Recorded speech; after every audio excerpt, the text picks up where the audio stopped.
Republican Senator Tommy Tuberville finally gave an answer as to why he's blocking hundreds of military appointments, and the answer is as ridiculous as you might have expected it to be. Listen to what he believes women in the military might try to do under the Pentagon's current abortion policy. It's been rape, incest, or health of the mom, but we asked in one of our hearings, what month are you going to go by for the abortion? They couldn't tell us whether it was abortion after birth. I mean, these people can't communicate. They have no clue what they're doing. They're just throwing something out there. That's right. Tommy Tuberville is standing in the way of hundreds of essential military appointments because he believes that women in the military are going to get abortions after birth, which last time I checked in this country, we just call that murder.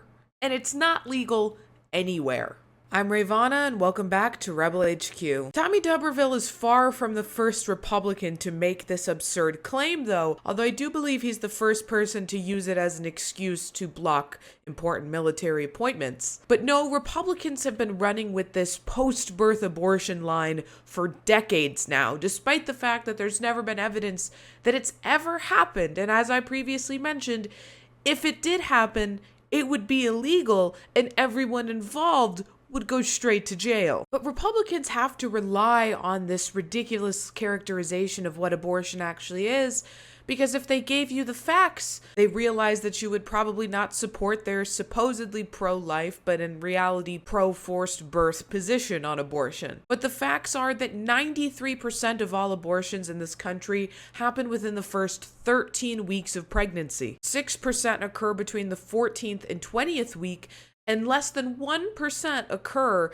after the 21st week of pregnancy. And most people who do have abortions later in their pregnancy do so because of medical complications. And just to respond to Tommy Tuberville's fears, don't worry, Senator, because exactly 0% of abortions happen after the mother has already given birth. But in honor of Senator Tuberville's willful ignorance on the issue, today, let's talk about abortion, the way that Republicans frame the issue, and just how unpopular the supposedly pro-life position is in the United States. From 1973 until 2022, the Supreme Court decision Roe v. Wade protected in this country generally the right to have an abortion. But in 2022, the far right-wing Supreme Court issued its decision on Dobbs v. Jackson Women's Health, which overturned the landmark Roe v. Wade decision, giving states the ability to severely restrict abortion access around the country. After the Dobbs decision,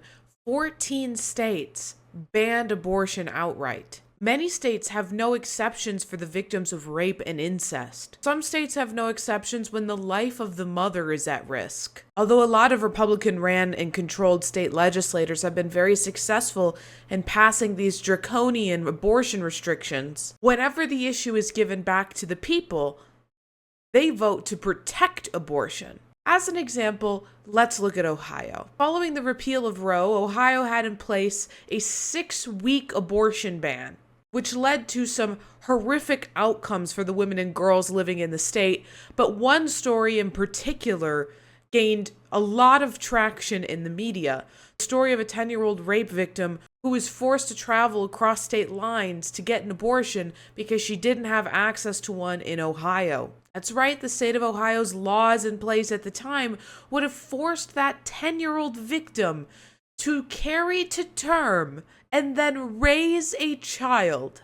People were rightfully outraged upon learning this information and were demanding answers, looking at Republican legislators in the state of Ohio, looking at pro-life leaders, and demanding to know, do you find this acceptable? And the only response that the Republicans and their pro-life leader counterparts had was to deny, and lie. For example, in this hearing, Democratic Congressman Eric Swalwell forced the pro-life witness for the Republicans to answer this simple question, and the only way that she could answer the question was by lying through her teeth. Ms. Foster, you think a 10-year-old would choose to carry? In the 10-year-old case, first of all, the Ohio... No, my question is, would a 10-year-old choose to carry a baby? In the Ohio case, the I'm asking Ohio you, Attorney would a General 10-year-old said that choose- abortion ma'am, would have been ma'am. justified. Focus on the question, please. Would a 10-year-old choose to carry a baby? I cannot. Do you think a 10-year-old should choose to carry a baby? I believe it would probably impact her life, and so therefore it would fall under any exception and would not be an abortion. Wait.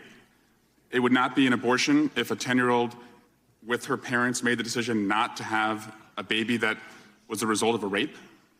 If a 10-year-old became pregnant as a result of rape and it was threatening her life, then that's not an abortion. So it would not fall under any abortion restriction in our nation. It is amazing that literally nothing that came out of her mouth was true. And Eric Swalwell was quick to call her out on that and immediately threw it to the Democrats' witness, an expert on the topic, unlike the Republicans' witness, who they just brought in to lie for the camera. Now, the Democrats' witness quickly shut down this ridiculous answer. Ms. Warbelow, are you familiar with disinformation? Yes, I am. Did you just hear some disinformation? Yes, I heard some very significant disinformation. Why don't you tell me about that? Yes, an abortion is a procedure. It's a medical procedure that individuals undergo for a wide range of circumstances, including because they have been sexually assaulted, raped in the case of the 10-year-old. It doesn't matter whether or not there is a statutory exemption. It is still a medical procedure that is understood to be an abortion. Beyond that, I think it's also important to note that there is no exception for the life or the health of the mother in the Ohio law. That's why that 10-year-old had to cross state lines in order to receive an abortion. And wouldn't you know it, the people of Ohio did not fall victim to the lies of the right-wing, supposedly pro-life movement that forced that 10-year-old victim to travel across state lines in order to terminate that pregnancy. No, because when abortion was on the Ohio ballot this November, the state decidedly voted to protect abortion access in Ohio. And that is because abortion is popular in this country. In fact, right now, even in the wake of all of these abortion bans at the state level, support for abortion is at an almost all-time high. A large majority of the American people support protections for abortion. Despite their constituents' demands for stronger protections for abortion, state legislators can essentially disregard the voices of the people who they've been elected to represent and push their own abortion restrictions through Republican-controlled legislators, which is why it's important now more than ever to be active in your state politics and to vote in your statewide elections to ensure that every person has the right to access an abortion.